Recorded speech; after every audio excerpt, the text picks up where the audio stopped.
And joining me now from Arlington, Virginia, is NBC News correspondent Aaron Gilchrist. Aaron, thanks so much for joining us. Crews they're still recovering wreckage from the Potomac, right? So what's the latest from the salvage operation?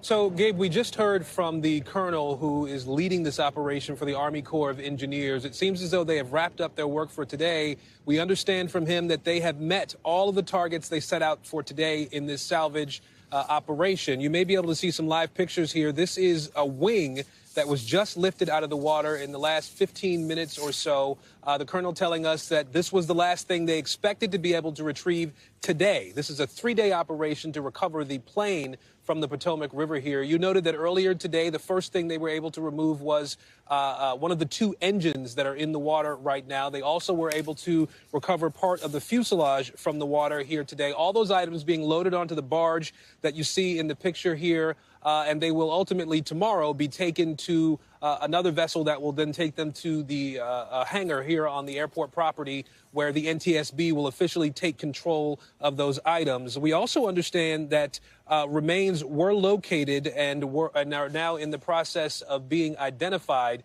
The D.C. Fire Department, along with the D.C. Medical Examiner, has taken control of that part of this. Obviously, they want to recover the remains of the 12 people who are unaccounted for at this point and identify them positively before they update the numbers, as it were, for how many remains have been recovered and identified at this point. And Gabe, I think it's also worth noting that we've learned that 2 Metropolitan Washington Airport's Authority employees have been arrested for leaking surveillance video of the crash. We are still working to learn more information about those individuals, but they've been charged. We understand this is a misdemeanor charge. They've been released as well. So that's the latest from here at DCA. Gabe. Wow. Aaron Gilchrist, thank you so much. Aaron, live in Arlington, Virginia, outside DCA. We appreciate it. Thanks for watching. Stay updated about breaking news and top stories on the NBC News app or follow us on social media.